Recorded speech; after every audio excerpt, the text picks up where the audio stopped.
شاہد کی جان بچ گئی تھی، شکر تھا کہ گولی دل کے بجائے ان کے سینے کی دائیں جانب لگی تھی۔ طویل بے ہوشی کے بعد شاہد کی آنکھیں کھلیں تو پہلی نگاہ لیزا پر پڑی جو انہیں روتے ہوئے دیکھ رہی تھی۔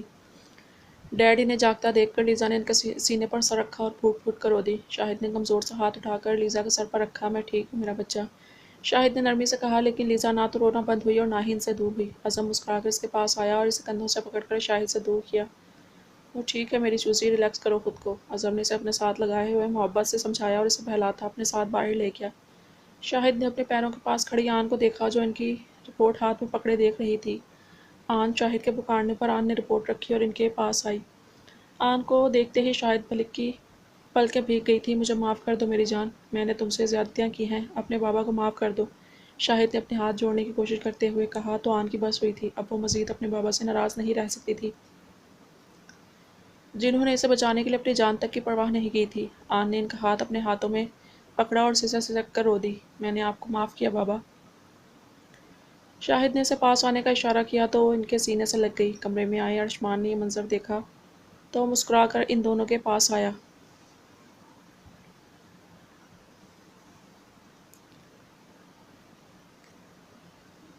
سوری تو آپ نے مجھے بھی بولنا ہے چچا، جس پر سارا کام ڈال کر آرام سے کینیڈا چلے گئے تھے، پتہ ہے کتنا مشکل تھا سارے کاموں کے ساتھ پڑھائی کرنا۔ ارشمان نے منہ بنا کر مصنوعی غصے سے کہا، لیکن پھر بھی شاہد کو پچھتاوا ہوا تھا۔ معاف کر دو بیٹا، میں جانتا ہوں میں سب کا گنہگار ہوں۔ شاہد یہ بات کہہ کر رونے لگے تو ارشمان نے ان کا ہاتھ تھام لیا۔ ہر بات کڑوا ماضی سمجھ کر بھول جائیں چچا، اگر ان یادوں کو لے کر بیٹھے رہے تو زندگی میں کبھی آگے نہیں بڑھ پائیں گے۔ یہ بات کہتے ہوئے ارشمان کے چہرے پر بہت کرب تھا اور یہ بات آن نہیں جانتی تھی کہ فرین کی سچائی جان کر اس نے کیسے خود کو سنبھالا تھا۔ اب بس جلدی سے ٹھیک ہو کر گھر چلیں، مزید کسی کو کھونے کی طاقت نہیں بچی ہم میں۔ ارشمان نے آنکھوں میں آئے آنسوں پر قابو پا کر کہا تو شاہد نے بھی آنسو پونچھے اور مسکرا کر ہاں میں سر ہلایا۔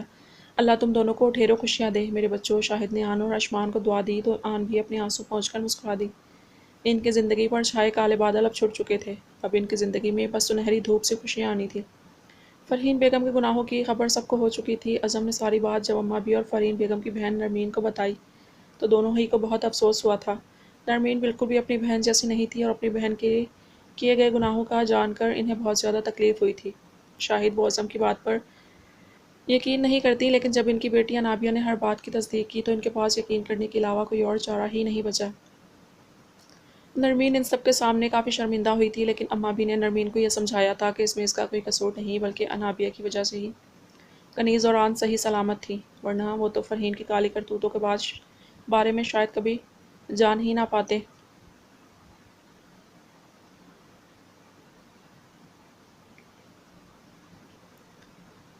عظم نے فرحین بیگم کا فیصلہ جرگے میں کرنا چاہا تھا، لیکن جس حالت میں وہ صبح ملی تھی عظم تو کیا کوئی بھی انہیں سزا نہ دے پاتا۔ ان کا دماغی توازن مکمل طور پر خراب ہو چکا تھا۔ اپنے ہی چہرے کو ناخنوں سے نوچ نوچ کر انہوں نے زخمی کر رکھا تھا، جبکہ اپنے بال اتنی زور سے کھینچے تھے کہ کتنی ہی جگہ سے وہ اکھڑ گئے تھے۔ ان کی حالت دیکھ کر انہیں پاگل خانے بھجوا دیا تھا۔ وہ انہیں کیا سزا دیتا، انہیں ان کے گناہوں کا سزا ان کا رب ہی دے چکا تھا۔ وقت گزرنے کے ساتھ ساتھ سب ہی صدمے اور غم کی کیفیت سے باہر نکل آئے تھے، لیکن اگر کسی کو فرحین بیگم کے عمل نے مکمل طور پر توڑا تھا تو وہ سلطان تھا، جو چاہ کر بھی اس صدمے سے نہیں نکل پا رہا تھا۔ وہ کنیز کو لے کر واپس لاہور چلا گیا تھا، جہاں اپنا کام کرنے کے ساتھ ساتھ وہ ہر پل اس کا خیال رکھتا تھا، لیکن کنیز نے کبھی غلطی سے بھی اسے مسکراتے ہوئے نہیں دیکھا تھا۔ کنیز کو سمجھ نہیں آ رہا تھا وہ اسے بکھرنے سے کیسے بچائے۔ سب کی زندگی کی خوشیاں لوٹ آئی تھیں۔ شاہد، اماں بھی، آن اور ارشمان کے ساتھ خوشی خوشی ملکوں کی حویلی رہ رہے تھے، جبکہ عظم کی کب سے سنسان حویلی میں بھی لیزا کی وجہ سے خوشیاں لوٹ آئی تھیں۔ ان دونوں کی محبت عجیب ہی تھی، ایک دوسرے کے بغیر ایک پل کے لیے رہ بھی نہیں سکتے تھے اور ساتھ ہوتے ہوئے بھی کسی نہ کسی بات پر بچوں کی طرح لڑتے رہتے تھے۔ لیزا کا دل کرتا وہ ہر پل عظم کو نخرے اور لاڈ دکھائے اور عظم بھی دل و جان سے وہ لاڈ اٹھائے، اور اگر وہ ایسا نہیں کرتا تھا تو لیزا روتے ہوئے یہی کہتی تھی کہ اب عظم کو اس سے محبت نہیں رہی۔ ابھی بھی عظم گھور گھور کر لیزا کو دیکھ رہا تھا جو آئینے کے سامنے کھڑے ہو کر تیار ہو رہی تھی۔ آج روپ اور غلام کا ولیمہ تھا اور انہیں پہلے ہی جانے کے لیے دیر ہو رہی تھی۔ چوزی اور کتنی دیر لگے گی، ایسا نہ ہو کہ ہم دونوں فنکشن کے بعد پہنچے، عظم نے اس کے پاس آ کر پوچھا۔ اوہ بیبی، بس لپسٹک رہ گئی ہے، ہمیں دیر نہیں ہوگی، جسٹ ریلیکس، غصہ مت کیا کریں، اچھا نہیں لگتے۔ آخری بات لیزا نے شرارت سے اردو میں کہی اور لال لپسٹک ہونٹوں پر سجانے لگی۔ بلیک کلر کی ساڑی پہنے، مناسب سے میک اپ اور کھلے بھورے بالوں کے ساتھ وہ اس وقت بہت زیادہ خوبصورت لگ رہی تھی۔ عظم نے اس کی کمر میں ہاتھ ڈال کر اس کا رخ اپنی جانب کیا اور پرتابش نگاہوں سے اس کے لال رنگ میں رنگے ہونٹوں کو دیکھا۔ اس لڑکی کے لیے اس کا جنون اور شدت ہر گزرتے لمحے کے ساتھ کم ہونے کے بجائے بڑھتی جا رہی تھی۔ اعظم اس کے ہونٹوں پر جھکنے لگا تو لیزا نے فوراً اپنا ہاتھ اس کے ہونٹوں پر رکھا اور اسے گھورنے لگی۔ اب دیر نہیں ہوگی؟ نہیں، اعظم نے ایک لفظ میں جواب دے کر اپنے ہونٹوں سے اس کا ہاتھ ہٹایا اور ان لال پکڑیوں کو شدت سے اپنی گرفت میں لے لیا۔ اس کی شدت پر کانپتے ہوئے لیزا اس کے مضبوط وجود میں سمٹ گئی تھی۔ اعظم نے اسے کمر سے پکڑ کر ڈریسنگ پر بٹھایا اور اپنی محبت مزید شدت سے اس پر لٹانے لگا۔ لیزا کو لگا تھا کہ اسے بس ایک کس چاہیے، لیکن اب اسے بے خود ہوتا دیکھ لیزا نے اس کے سینے پر ہاتھ رکھ کر اسے دور کیا۔ نو بیبی، دیر ہو جائے گی، لیزا نے اسے سمجھانا چاہا، لیکن اعظم اس کی گردن پر جھک گیا اور جان کا حساب بنتا وہ پلو راستے سے ہٹا دیا۔ پلیز بیبی، لیزا نے اسے سمجھانا چاہا، لیکن وہ سن ہی کہاں رہا تھا۔ جب لیزا کو اس کا ہاتھ اپنی چولی کی ڈوری سے الجھتا محسوس ہوا تو اس نے اعظم کو خود سے دور کر دیا۔ اعظم نے اس کا پلو اس سے دور کر دیا تو لیزا منہ بنا کر اسے دیکھنے لگی۔ ملازمہ نے 2 گھنٹے کی محنت کے بعد یہ ساڑی نامی بلا سیٹ کی تھی جسے اعظم جھٹکے میں کھول چکا تھا۔ لیزا کو اعظم کا ہاتھ اپنے پیٹ پر سرکتا محسوس ہوا تو اعظم کا ہاتھ تھام گئی۔ جانے وہ کون ہے جن کے محبوب کے ناک کا موتی انہیں مدہوش کرتا ہے، مجھے تو میری چوسی کا یہ موتی قرار نہیں آنے دیتا، اعظم نے اس کے بیلی بٹن رنگ کو چھیڑتے ہوئے کہا تو لیزا خود میں ہی سمٹ گئی۔ اسے کبھی خود سے جدا نہ کرنا، تمہارے اعظم کی جان ہے یا موتی؟ اعظم نے اپنا ہاتھ اس کے پیٹ سے ہٹایا تو لیزا نے سکھ کا سانس لیا، مگر اعظم اسے گردن سے پیچھے سے پکڑ کر اپنے بہت قریب کر کے پھر سے اس کی سانس سینے میں ہی روک گیا تھا۔ اگر تمہیں لگتا ہے کہ اس قدر حسین لگ کر تمہیں کہیں جانے دوں گا تو یہ تمہاری غلط فہمی ہے۔ اگر شادی پر جانا ہے تو چینج کر کے آؤ فوراً، ورنہ چپ چاپ میری باہوں میں آ جاؤ۔ اپنے کان پر اعظم کی سانسوں کی حرارت کے ساتھ ساتھ جان لیوا سرگوشی محسوس کر لیزا روم روم کانپ گئی۔ میں چینج کرتی ہوں، لیزا کی بوکھلاہٹ دیکھ کر اعظم نے مسکرا کر اس کے کان کی لو کو چوما اور اس سے دور ہوا۔ لیزا نے شیشے میں خود کو دیکھا تو اپنے کرل کیے بال بکھرے ہوئے اور ہونٹوں کی لال لپسٹک کو پھیلا دیکھ کر اعظم کو کوسنے لگی۔ اس نے اپنا میک اپ صاف کیا اور کپڑے چینج کرنے کے لیے جانے لگی، لیکن اچانک ہی اس کا سر بہت بری طرح سے چکرایا تھا۔ اعظم بے ہوش ہو کر زمین بوس ہونے سے پہلے اس نے اعظم کو پکارا تھا۔ اس کے زمین پر گرنے کی آواز سن کر اعظم بھاگ کر کمرے میں آیا اور اسے بے ہوش دیکھ کر اس کا دل رکنے لگا۔ غزل، اعظم نے پریشانی سے اس کا گال تھپ تھپایا اور اسے باہوں میں اٹھا کر بیڈ پر لے آیا۔ ڈاکٹر کو فون کرنے کے بعد اس نے کمفرٹر لیزا پر ٹھیک سے دیا اور پریشانی سے اسے بار بار اٹھانے کی کوشش کرنے لگا۔ ملازم ڈاکٹر کو کمرے میں لایا تو اعظم نے گھبرا کر ڈاکٹر کو دیکھا۔ پتہ نہیں کیا ہو گیا ہے، اسے اچانک بے ہوش ہو گئی ہے، اعظم نے پریشانی سے کہا تو ڈاکٹر نے اسے باہر جانے کا کہا۔ نہ چاہتے ہوئے بھی اعظم باہر آیا اور بے چینی سے باہر ٹہلنے لگا۔ کچھ دیر کے بعد ڈاکٹر مسکراتے ہوئے باہر آئی۔ مٹھائی منگوائیں چودھری جی، ڈاکٹر کی بات پر اعظم نے اسے ایسے دیکھا جیسے وہ پاگل ہو گئی ہو۔ آپ باپ بننے والے ہیں؟ ڈاکٹر کی اگلی بات پر اعظم کو لگا اس نے کچھ غلط سنا ہو۔ کیا میں باپ؟ سچ میں ڈاکٹر صاحبہ؟ ڈاکٹر نے ہاں میں سر ہلایا۔ اعظم کو سمجھ نہیں آ رہا تھا وہ کیا کرے۔ آخرکار اس نے خوشی سے پاس کھڑے ملازم کو گلے سے لگا لیا تو ڈاکٹر کے ساتھ ساتھ وہ ملازم بھی ہنس دیا۔ اعظم نے اپنی جیب سے سارے پیسے نکال کر ڈاکٹر کو پکڑا دیے اور ملازم کی جانب مڑا۔ اتنی مٹھائی منگواؤ کہ گاؤں کے ہر گھر میں بانٹی جا سکے اور 10 بکرے میری بیوی کے صدقے میں قربان کرواؤ۔ اعظم کے حکم پر ملازم نے ہاں میں سر ہلایا تو اعظم خوشی سے کمرے میں آیا اور لیزا کو دیکھا جو ابھی بھی بے ہوش تھی۔ اعظم اس کے پاس بیٹھا اور اس کا چہرہ اپنے ہاتھوں میں تھام کر اس کے چہرے کے ہر نقش کو چومنے لگا۔ میری زندگی میں آنے کا شکریہ میری چوزی، میری تاریکی کو دور کر کے روشنیاں لانے کا بہت شکریہ۔ اعظم نے یہ کہہ کر اس کے ماتھے کو چوما تو لیزا نے ہلکے سے اپنی آنکھیں کھولیں اور خود کو دیکھا۔ اسے یاد آیا کیسے وہ بے ہوش ہو گئی تھی تو اعظم کو گھورنے لگی۔ یہ سب تمہاری وجہ سے ہوا ہے، لیزا کی بات پر اعظم قہقہہ لگا کر ہنس دیا۔ ہاں میری جان، وجہ تو میں ہی ہوں، لیکن تھوڑا قصور تمہارا بھی ہے، تم ہو ہی اتنی نشیلی، پھر یہ سب تو ہونا ہی تھا۔ اعظم نے اس کا نچلا ہونٹ انگوٹھے سے سہلاتے ہوئے کہا۔ واؤ، تو اب یہ بھی میرا قصور ہے، تم ہی میری سانسوں کو قید کر کے آزاد کرنا بھول جاتے ہو، اسی لیے بے ہوش ہوئی ہوں میں۔ اب مجھے نرمی سے نہ چھوا تو پاس نہیں آنے دیا کروں گی، لیزا نے انگلی دکھا کر وارن کیا تو اعظم اس کے انکشاف پر قہقہہ لگا کر ہنس دیا۔ تم میری گستاخیوں سے بے ہوش نہیں ہوئی تھی میری نازوں سے ولایتی چوزی، وجہ کچھ اور ہے۔ اعظم کی بات نے لیزا کو پریشان کیا ہے۔ کیا ہوا ہے مجھے؟ لیزا نے گھبرا کر پوچھا۔ تم مجھے میری زندگی کی سب سے بڑی خوشی دینے والی ہو میری چوزی۔ بہت جلد ہمارے ہاں ایک چھوٹے سی جان کی آمد ہونے والی ہے، تم ماں بننے والی ہو۔ اعظم کے یہ بات بتانے پر لیزا کی آنکھیں حیرت سے پھیل گئیں اور پھر اس نے گلال ہوتا چہرہ اعظم کے سینے میں چھپا لیا۔ اعظم نے قہقہہ لگا کر ہنستے ہوئے اسے اپنے سینے سے لگایا تھا۔ میں بہت زیادہ خوش ہوں میری جان، میری زندگی کو اتنا حسین بنانے کا شکریہ۔ اعظم نے اس کی دونوں بند آنکھیں اور دہکتے گال چوم کر کہا تو لیزا مزید شرما کر خود میں سمٹ گئی تھی۔ اعظم جی، اعظم کی جان، اعظم نے اس کے ساتھ لیٹ کر اس کا سر اپنے سینے پر رکھتے ہوئے پوچھا، تمہیں بیٹا چاہیے یا بیٹی؟ لیزا نے لاڈ سے اس کی شرٹ کے بٹن سے کھیلتے ہوئے پوچھا۔ سچ تو یہ تھا، ایک وسوسہ اس کے دل میں اس کی ماں کا ڈالا ہوا تھا کہ مشرقی مرد بیٹی کو پسند نہیں کرتے بلکہ بیٹی کی خواہش کرتے ہیں۔ بیٹا، اعظم کی بات پر لیزا کا چہرہ اتر گیا۔ اعظم نے اس کا چہرہ تھوڑی سے پکڑ کر اونچا کیا اور محبت سے اسے دیکھنے لگا۔ بلکہ پہلے 4 سے 5 بیٹے چاہیے مجھے، کیونکہ اگر تمہاری بیٹی تمہاری طرح حسین ہو تو اس کی حفاظت کے لیے 4-5 باڈی گارڈ پہلے سے موجود ہوں۔ باخدا تمہارے حسن کو کیسے سب کی نظروں سے بچا رہا ہوں یہ مجھے ہی پتہ ہے۔ اعظم کی اس بات پر لیزا ہنس دی۔ ہر وسوسہ پل میں دل میں سے اتر گیا تھا۔ خدا ہمیں بیٹا دے یا بیٹی، مجھے منظور ہوگا میری جان، بس جب تک وہ صحت مند ہو۔ اعظم نے لیزا کی ناک چوم کر کہا تو لیزا نے مسکرا کر اس کے سینے پر اپنا سر رکھ لیا۔ پھر ایک خیال کے تحت منہ بنا کر اعظم کو دیکھا۔ تم مجھے ہنی مون پر بھی نہیں لے کر گئے نا، اور اب میں بیبی کی وجہ سے ٹریول بھی نہیں کر سکوں گی۔ اعظم اس کی بات پر مسکرایا تھا۔ کوئی بات نہیں، ہم آرام سے اپنے بچوں کے ساتھ ہنی مون پر چلیں گے۔ لیزا نے منہ بنا کر اسے دیکھا۔ بچوں کے ساتھ کون سا ہنی مون ہوتا ہے؟ کوئی بات نہیں، میں تمہارا میرا الگ کمرہ لوں گا۔ اعظم نے آنکھ دبا کر کہا تو لیزا نے شرما کر اس کے سینے میں چہرہ چھپا لیا۔ اعظم نے بھی ہنستے ہوئے اپنے جینے کی وجہ کو خود سے لگایا تھا۔ غلام کا ولیمہ تو دونوں ہی بھول چکے تھے، زندگی نے انہیں اتنی بڑی خوشی جو دی تھی۔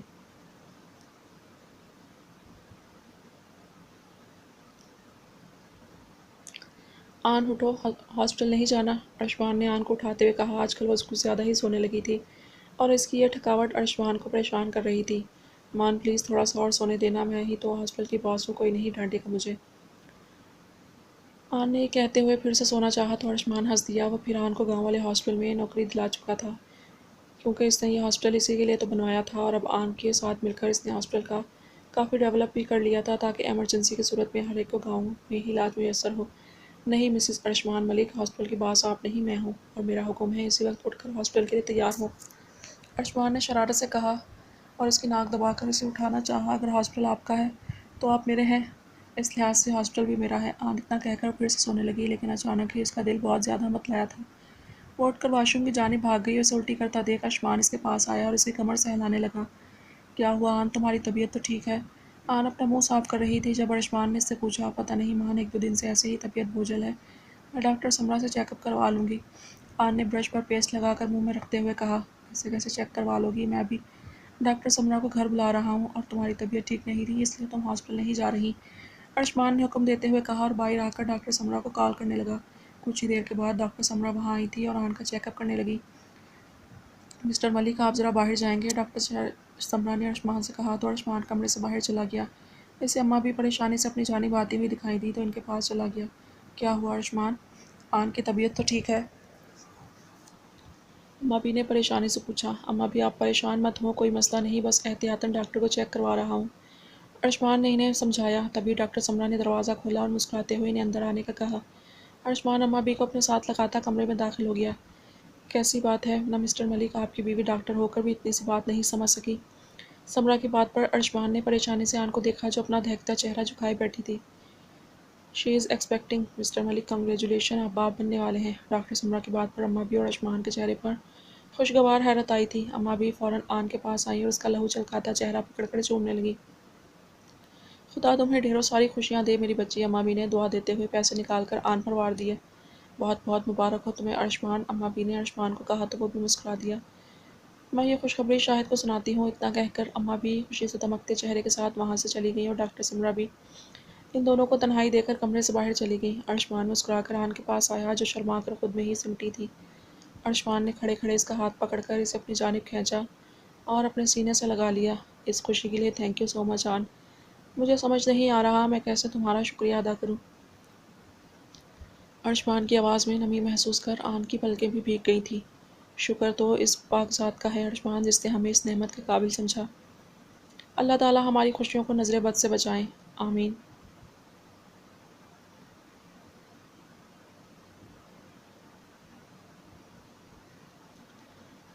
ارشمان نے محبت سے کہا اور آن کو سینے لگاتے ہوئے اس کا ماتھا چوما۔ فریش ہونے کے بعد آن کو لے کر ہال میں آیا جب اماں بھی خوشی سے مٹھائیاں اور تحائف لوگوں میں بٹوانے کی تیاریاں کر رہی تھیں، جبکہ شاہد مسکراتے ہوئے اماں بھی کے پاس بیٹھے تھے۔ شاہد نے آن کو دیکھا تو مسکرا کر اس کے پاس آئے اور اس کے سر پر پیار دیتے ہوئے اس کا ماتھا چوما۔ ہمیشہ خوش رہو میرا بچہ، اللہ تمہیں زندگی والی صالح اولاد دے۔ شاہد نے اپنی بیٹی کو دعا دے کر ارشمان کے کندھے پر ہاتھ رکھتے ہوئے اسے بھی مبارکباد دی۔ اماں بھی نے مسکرا کر انہیں دیکھا، پھر ارشمان کی جانب متوجہ ہوئیں۔ ارشمان فون دو، مجھے سلطان سے بات کرنی ہے۔ ارشمان نے اپنے موبائل پر سلطان کا نمبر ڈائل کر کے اماں بھی کو پکڑایا تو اماں بھی نے موبائل کان سے لگا لیا۔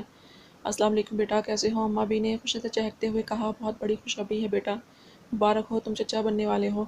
اس بات پر ارشمان نے مسکرا کر آن کو دیکھا جو ابھی بھی شرما رہی تھی۔ اب میں کچھ نہیں جانتی، تم کنیز کو لے کر واپس آ جاؤ، ایسے بھی اس کا چوتھا مہینہ چل رہا ہے، اسے توجہ اور محبت کی ضرورت ہے اور میں چاہتی ہوں تمہاری اولاد گاؤں میں اپنوں کے درمیان پیدا ہو۔ اماں بھی نے حکمی انداز میں کہا، لیکن شاید سلطان نے مزاحمت کی تھی کیونکہ اماں بھی کا منہ بن گیا تھا۔ یہ میرا حکم ہے سلطان ملک، جلد از جلد واپس آؤ تم۔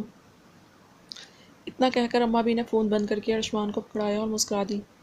مٹھائی آ گئی ہے اماں بھی، ایک ملازم نے آ کر کہا تو اماں بھی نے اس بات پہ سر ہلایا۔ چلو ارشمان، مٹھائی لے کر اعظم کے ہاں چلتے ہیں، سب سے پہلے اس خوشخبری پر حق تمہارے بڑے بھائی کا بنتا ہے۔ ارشمان نے ہاں میں سر ہلایا تو اماں بھی اٹھ کھڑی ہوئیں۔ ابھی وہ حویلی کے داخلی دروازے تک پہنچے تھے جب انہیں اعظم اور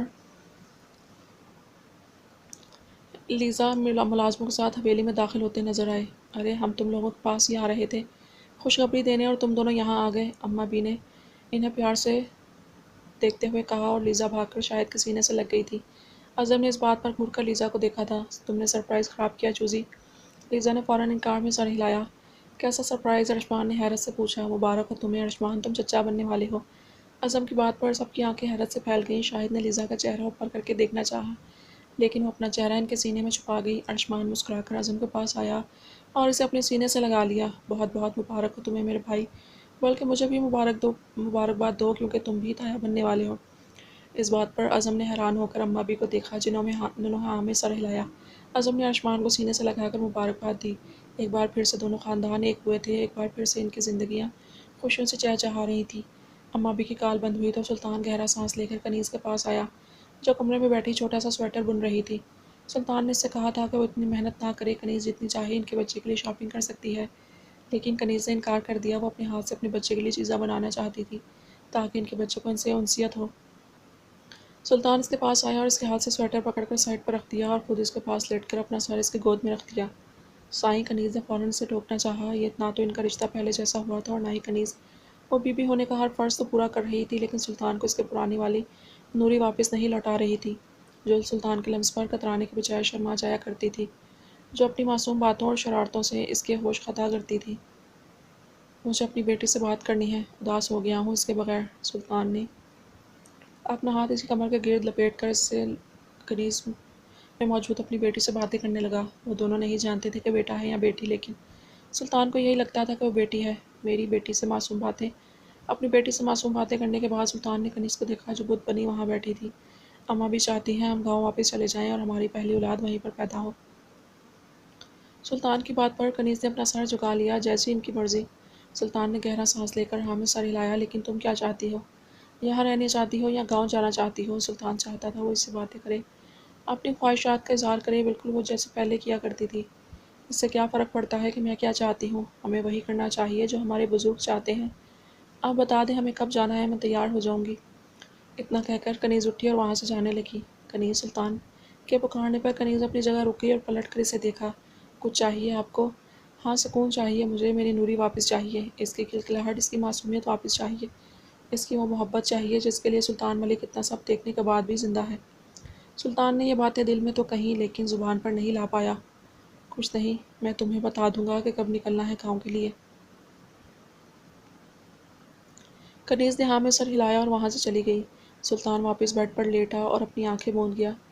اپنی ماں کے عمل کو وہ بھلا نہیں پایا تھا اور ان کے کیے گناہوں کی وجہ سے وہ پل پل بکھر رہا تھا۔ وہ چاہتا تھا کہ کنیز اسے سمیٹ لے، بکھرنے سے بچا لے، لیکن وہ اسے کیا سمیٹتی؟ وہ خود بھی تو ٹوٹ چکی تھی۔ سلطان نے ہی اسے بہت بے رحمی سے توڑا تھا۔